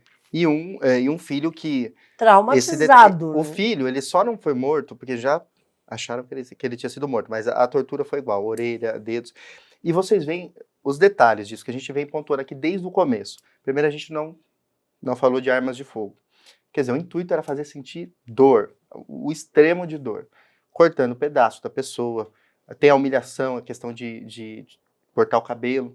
Então, a todo momento, tem o local que os autores pontuaram muito bem aqui, que o local foi escolhido a dedo. Teve uma pessoa líder de logística ali, né, nessa história toda, que ela cedeu a casa, e era uma casa ali, pelo jeito, elas poderiam gritar, e ninguém ia ajudar, ninguém ia dar um auxílio para ver se chamava a polícia, tudo. Então, tudo foi muito bem escolhido para torturar essas pessoas. E aí eu queria passar a palavra aqui para o Dr. Jorge, que uma outra coisa que chama atenção, que quem matou mesmo, né, pelo menos assim, né, de acordo com o que nós vimos nos relatórios, uma das vítimas relata que, após ele sair de um dos cômodos, ele passa pelo outro, que estaria as 2 moças, e tem uma mulher em cima dos corpos, tá? Em cima dos corpos, pisando. E ela tá com a faca no pescoço de uma. A Rayane e a Richelle, elas foram mortas a facadas, assim, eu tô generalizando, lógico, teve golpes, teve, né, vários tipos de tortura, mas uma com um golpe de objeto cortante no coração e uma no pescoço. por outra mulher que estava ali. E também o número de mulheres espanta, né? Então, quantas mulheres também estão imbuídas nessa prática, nessa tortura, nesse crime terrível, né, doutor? Desses 30 anos de polícia que eu tenho, cada vez mais participação de mulheres em crimes violentos está acontecendo. Mas sabe o que eu vejo? É assim, ó, eu vejo o crime, ele basicamente tem 3 tipos de pessoas que praticam o crime. Aquele crime que eu e você pode praticar a qualquer momento. Por exemplo, a gente um dia está numa festa, a gente bebeu, e a gente hoje vai para casa dirigindo. Praticou o crime, está lá previsto no Código de Trânsito, praticamos um crime. Bom, isso é uma coisa. Todo mundo pode, de alguma forma ou outra, praticar um crime ou outro, não sendo bandido, praticando um erro. Pronto. Tem um outro tipo de crime, que é o criminoso, digamos assim, mas ele pratica aquilo de uma maneira, vamos dizer assim, eu diria menos profissional, com menos crueldade. Ele pratica o crime, aí ele encontra um trabalho, depois ele larga o trabalho, ele vai, pratica crime de novo. Esse já é digamos assim, bandido, mas ele tem aquelas recaídas, ele tenta voltar para o trabalho, aí ele fala que não adianta, eu vou voltar a fazer isso. E tem um tipo de criminoso, que é aquele desse tipo do qual nós estamos falando hoje nesse programa, que é aquele que realmente faz tudo com uma carga de maldade, de crueldade, que foge do padrão e que chega realmente chega próximo de um mal radical. Está na hora do sistema penal e da legislação diferenciar esses 3. Aquele tratamento que eu e você, a doutora, deveria ter, com aquela prática do crime que a gente pode eventualmente incorrer, aquele tratamento é o tratamento que o sistema penal todo dá para todos hoje. Esse tratamento.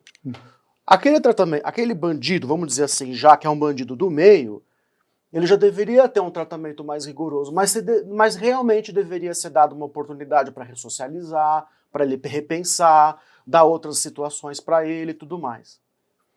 Esse do que nós estamos falando hoje, com esse grau de crueldade e tudo mais, não dá para você pensar sobre essas pessoas da maneira como você pensa em relação a todos os demais. Deveria haver um tratamento diferenciado em relação a eles. Eu estou falando tudo isso para chegar no seguinte ponto. Esse crime muito cruel, muito mal, né, muito ruim, aqui é engraçado, você já não vê diferenciações de homem e mulher. Você vê no primeiro, esse que cada um pode, né, praticar, um ou outro, esse aí, o que diferencia é assim, o homem pratica um determinado tipo de crime e a mulher outro. O do bandido, é muito difícil pegar a mulher. Claro que tem, mas é mais difícil. Mas é bem mais difícil. É mais o homem que pratica. Homem. Quando você vai pro crime cruel, aí é engraçado. Aí você tem mulher degolando, tirando pedaço, o homem mesma coisa. Nas relações domésticas afetivas, mulher coloca fogo no homem. Ou vice-versa. Então, nesse tipo de crime, eu disse tudo isso para chegar nesse ponto. Na minha visão, eu venho percebendo que aí você já não tem mais essa questão de ser um homem de uma mulher. É uma crueldade que toma conta e tanto faz. E mais, às vezes o cara não tem coragem de fazer uma coisa e a mulher fala, eu faço. E ela vai e faz. Exatamente. A gente está vendo aqui, né, nesse caso, pelo menos que a gente pode falar, não teve, assim, diferença de conduta, tanto dos homens quanto das mulheres. A crueldade era igual. Doutora, com toda a sua experiência também, a senhora corrobora com esse pensamento? Realmente tem acontecido isso? As mulheres, nessa crueldade, questões de crimes hediondos, assim, nesse nível, né? A mulher, ela, né, a mulher hoje, ela não chegou só no Supremo Tribunal Federal, no Superior Tribunal de Justiça. A mulher hoje, ela se destaca em todas as áreas, inclusive na área criminal, inclusive no crime. Então, a gente vê, sim, de fato, essa evolução. Eu tenho hoje mais clientes mulheres do que eu tinha, por exemplo, há 20 anos atrás. Eu reparei, sim, isso, eu sinto isso, porque como eu, de fato, atuo ali na trincheira, né, na prática da advocacia criminal, a maioria dos traficantes, por exemplo, dos líderes, eram homens. Hoje a gente vê liderança dentro da organização criminosa por parte de mulheres.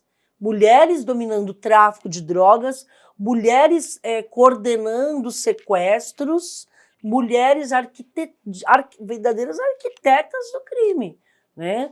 A gente vê que, de fato, houve, sim, não posso dizer que é uma evolução, né? Mas, de fato, né, com o tempo, as mulheres elas passaram a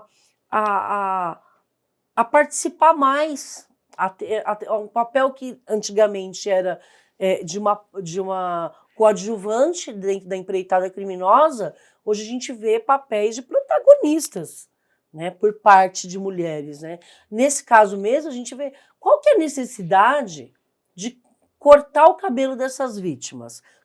Cortar cabelo não dói. E é muito simbólico. Cortar cabelo não dói. Muito Se simbólico. a ideia que é torturar, é causar um sofrimento físico nesse indivíduo, por que eu vou cortar o cabelo? Por que eu vou andar em cima do corpo dessa pessoa que já está toda machucada, já está torturada? Então... E detalhe, é cortar o cabelo de uma pessoa que você já sabe que já está tudo combinado ali que você vai matá-la. Justamente. Então, para quê? Mas você sabe que eu desconheço situações de mulher esculachada no crime que não cortam o cabelo. A gente escuta essas histórias mais de traição, né? Muito comum. No geral, acontece isso em outros crimes?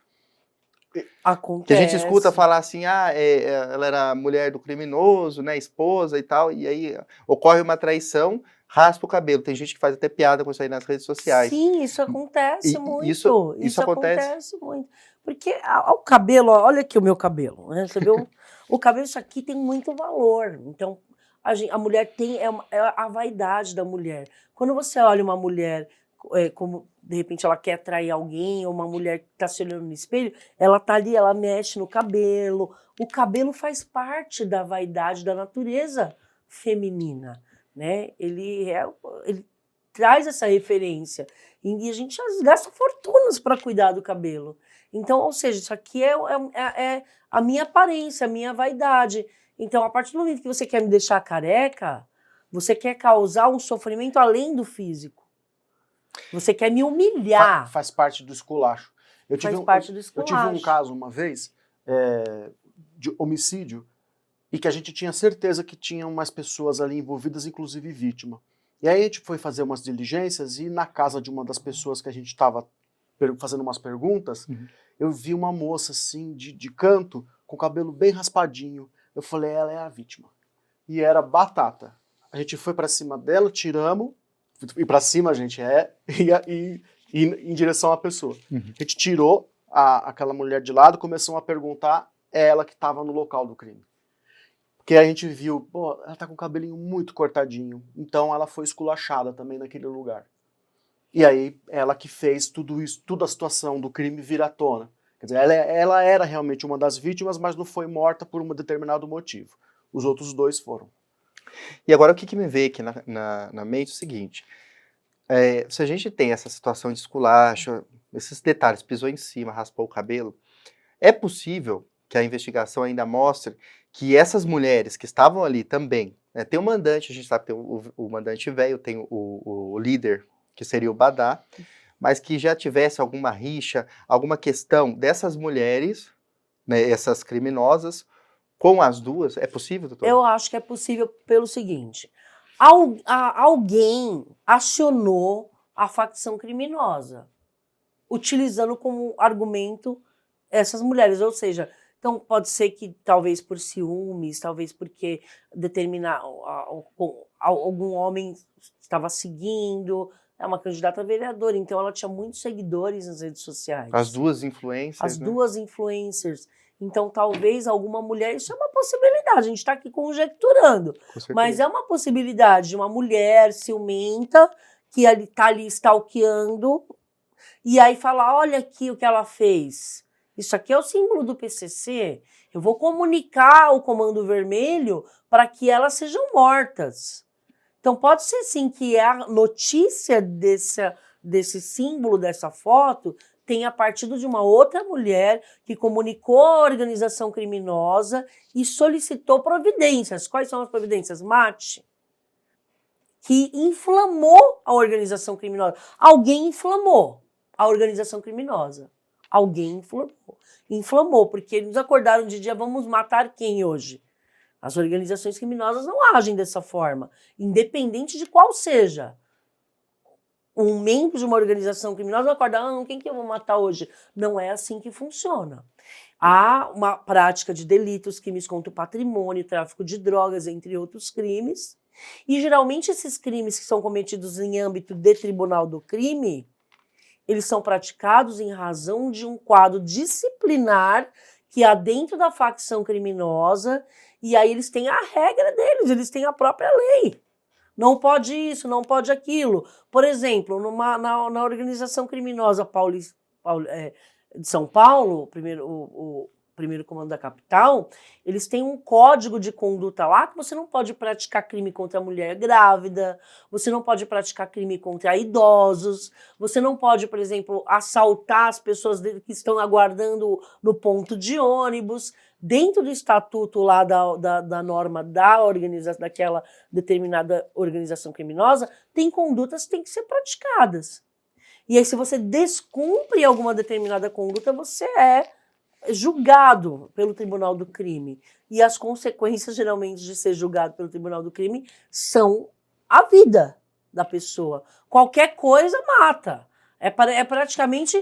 líderes de organização criminosa são rainhas de copas. Cortem-lhe as cabeças. Cortem-lhe as cabeças. Essa é a realidade das organizações criminosas no Brasil. Agora, puxando esse gancho aí do Tribunal do Crime e tudo mais, o véio, no caso, nós falamos aqui de responsabilização civil, criminal também, dele já em toda a questão da lei. Mas não só ele, também esses outros criminosos. Por eles acharem que tinha alguma coisa a ver com o PCC, de ser uma retaliação a elas como se elas fossem integrantes do PCC, o que a investigação até agora apontou que não são. Pode ser que o PCC mesmo exista ali alguma retaliação agora contra esses criminosos, ou o senhor não acredita? Visto que eu dei uma olhadinha no IPEA, o Atlas da Violência, né, de 2024, e ele mostra, né, as facções, aonde elas estão dispostas, e o Mato Grosso ele é apontado como um território ali da facção Comando Vermelho. Eu entendo que não, claro que a gente não consegue dar certeza de maneira nenhuma, mas eu acho que não, eu acho que o PCC, verificando que elas não tinham nada a ver com o partido, com a facção, eles vão falar, isso não é com a gente sabe que a gente está em guerra, naturalmente isso seria feito. O que eu acho é que eles comentam uns com os outros. Tá vendo, ó? Se fosse mesmo? Ó como é que funciona o negócio. A gente não pode ter dó também, entendeu? A gente também, quando catar, ó o que eles fariam. Então, quando a gente catar, não é para dar boa, entendeu? Então, nesse sentido, eu Pode escalonar essa violência. Nesse sentido... Olho por olho, dente por dente. Algo assim, ó, tá vendo? Então é assim que tem que ser mesmo, não tem conversa. Agora, agora falar, tá vendo? Eles acharam que éramos nós, então agora vamos para cima. Não, isso eu acredito que não. Tá ótimo. Agora eu vou chamar aqui um mapa onde tudo aconteceu para a gente mostrar para o pessoal de casa, para eles entenderem melhor toda a questão logística, né, que nós pontuamos aqui, onde se deu esse crime todo, que nós estamos pontuando aqui. Então ele acontece, né, a gente puxa aqui no mapa o Brasil, né, depois nós vamos diretamente para o Mato Grosso e para a cidade de Porto Esperidião. Ela fica numa região que faz divisa ali, gente, com a Bolívia. Então ali é um lugar muito visado pelo tráfico Então, por isso também dessa alta criminalidade que a gente está vendo lá, inclusive eu conversei com um delegado e ele pontuou isso.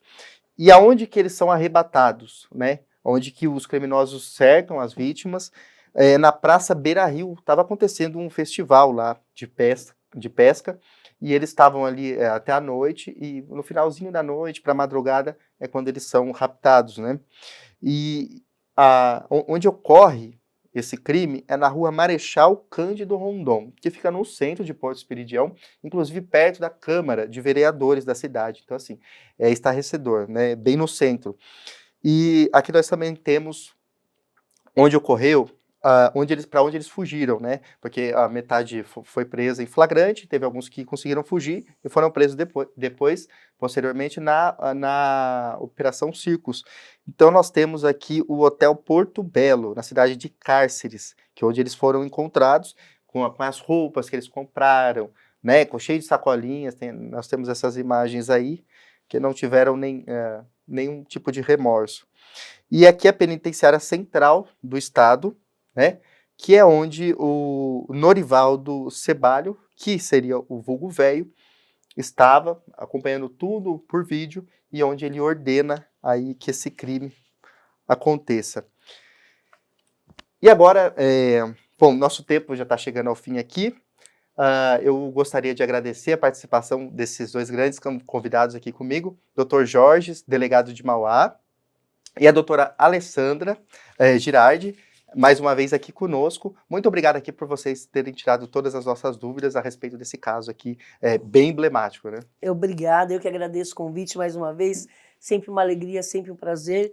Punir é necessário, punir é civilizatório, Vitor, e eu espero que, de fato, essas pessoas que cometeram esses crimes bárbaros, horripilantes, sejam submetidas ao devido processo legal, sejam julgadas e possam, de fato, a sociedade, principalmente a comunidade ali, ter essa prestação jurisdicional íntegra, que a justiça seja feita. Doutor? Vitor, obrigado pelo convite mais uma vez, agradeço de verdade e convido o pessoal a visitar minha página no Instagram também, Delegado Georges, onde tem uns videozinhos lá também instruindo sobre claro. questões A gente vai deixar aqui as redes sociais de vocês, né, para vocês seguirem, acompanhar o trabalho dos dois, que é incrível, inclusive, né? E é claro, nós vamos continuar por aqui, trazendo mais informações a respeito desse caso, estudando mais a respeito, e qualquer atualização, qualquer mudança no sentido dessas investigações, nós estaremos aqui para vocês. Até mais!